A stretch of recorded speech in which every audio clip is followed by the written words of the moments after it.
कोल्हापुर में D Y Patil group की or से महानगर पालिका को 1550 एलईडी लाइट्स सौंपे गए। विधायक सतेज पाटिल के हाथ तो लाइट्स का वितरण किया गया। इस दौरान उन्होंने शहरों में स्ट्रीट लाइट्स व्यवस्था से लेकर महानगर पालिका के अधिकारियों तक कई मुद्दों पर सरकार को घेरा। सतेज पाटिल ने कहा कि राज्य में लगातार केंद्रीकरण बढ़ रहा है और महानगर पालिका के पास छोटे छोटे सामान की खरीदी का अधिकार भी नहीं बचा है। वही गोकुल दूत संघ चुनाव को लेकर उन्होंने स्पष्ट किया कि किसानों के हित में चुनाव लड़ना जरूरी है और शाहू समविचारी आघाड़ी के माध्यम से उनका पैनल मैदान में उतरेंगे।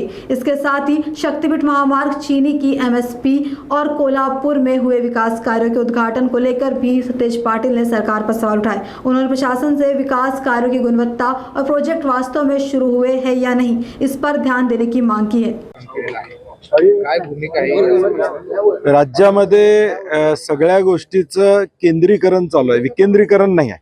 महापालिकेचा अधिकार आहे, महापालिकेतला दिवा हा कुठला घ्यायचा हा महापालिका निर्णय घेऊ शकत नाही। आता या राज्यातल्या महापालिकेचे दिवे सुद्धा राज्य शासन खरेदी करून देणार आहे। म्हणजे अंधार पडला तर आम्ही मुंबईकडे बघायचं की उजेड कधी पडणार आहे, अशी अवस्था राज्यातल्या महापालिकांची।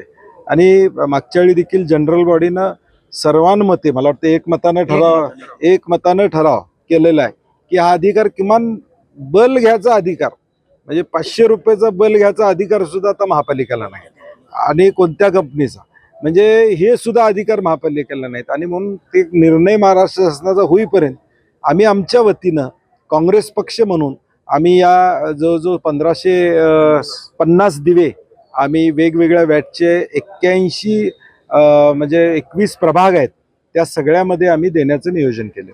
गोकुळच्या संदर्भात गोकुळची निवडणूक ही बिनविरोध होणार नाही अशा पद्धतीचं आपण म्हटलंय, काय नेमकं? नाही म्हणजे आमचं माझ्याकडे तसा काही प्रस्तावच नाही आहे। मुळात मी अनेकदा जाहीर केलेला आहे आणि शेवटी लढाई करत असताना लढणं हे आमचं कर्तव्य आहे। आमची निवडणूक गोकुळच्या स्वाभिमानासाठी आहे, 5.5 लाख शेतकऱ्यांना न्याय मिळवण्यासाठी आहे।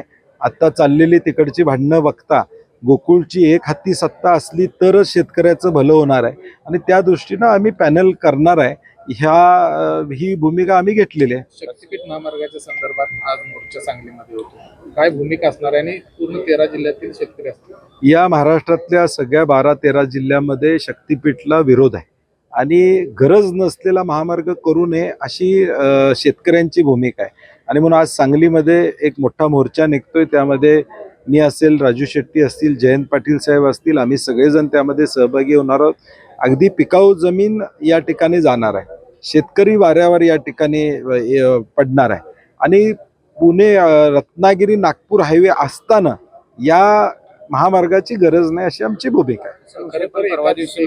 रात्रीमध्ये साखरेचे जवळपास दुप्पट दर वाढले, काय वाटते नेमकं हे साठेबाजांचं एक?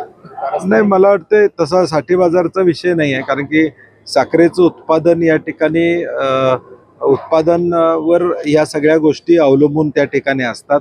परंतु साखरेची MSP वाढली पाहिजे ही साखर कारखानदारांची भूमिका शेतकऱ्यांच्या हितासाठी या ठिकाणी। आणि मला वाटते केंद्र शासनानं मध्ये निर्णय घेतो म्हणून 15 दिवसात निर्णय घेतो म्हणून सांगितलं होतं, ते काय घेतलेला दिसत या ठिकाणी नाही आहे आणि म्हणून त्याचा परिणाम आता बाजारामध्ये दिसतोय। युतीमध्ये पण लिस्ट असलेली दिसते। हसन मुश्रीफ पण परवा दिवशी म्हणजे 100% गोकुळची निवडणूक होणारच नाही होणार, ते पण लढणार आहेत, आम्ही पण लढणार आहे। आम्ही म्हणतोच ना, लढलंच पाहिजे, कारण की त्याशिवाय शेतकरी या जिल्ह्यातला कुणाच्या बाजूने हे या ठिकाणी लक्षात येणार नाही। शेतकऱ्यांना त्यांचं हित कळतंय आणि ते हित बघून ते आम्हाला सहकार्य करतील अशी आम्हाला खात्री आहे। मुख्यमंत्र्यांनी पुण्याच्या कार्यक्रमावरती टीका केली, फक्त काँग्रेसच्या कॉलेजमधले सगळे विद्यार्थी देतात। नाही, मला वाटते काल आम्ही त्याच्यावर बोललेलो आहे। हा QR कोड आम्ही स्कॅन केलेला आहे। आता कोल्हापुरातनं जवळजवळ 500 मुली चाललेल्या आहेत, रजिस्ट्रेशन केलेलं आहे। राज्यातून नंदुरबारमधून 50 मुली येणार आहेत, गडचिरोलीतनं काही मुली येणार आहेत। आता मला काल गुजरातवरून काही मुली त्या ठिकाणी येणार आहेत। राहुल गांधींनी एक आशेचं किरण या युवक आणि युवतींच्या मध्ये या ठिकाणी दिसतंय। या युवक आणि युवतींना राहुल गांधीच आपले प्रश्न सोडवू शकतात याची खात्री झालेली आहे। त्याला मिळणाऱ्या प्रतिसादाला कुठंतरी खो घालायचा म्हणून काहीतरी वक्तव्य मुख्यमंत्री महोदयांनी केलेलं आहे। मला त्यांना सांगायचं आहे की हा QR कोड आहे आणि कुणी रजिस्टर करू शकतं आणि कुणी तिथं येऊ शकतं। आम्ही पक्षाचा बॅनर त्या छात्रों के गुंजमध्ये कुठेही लावलेला नाही।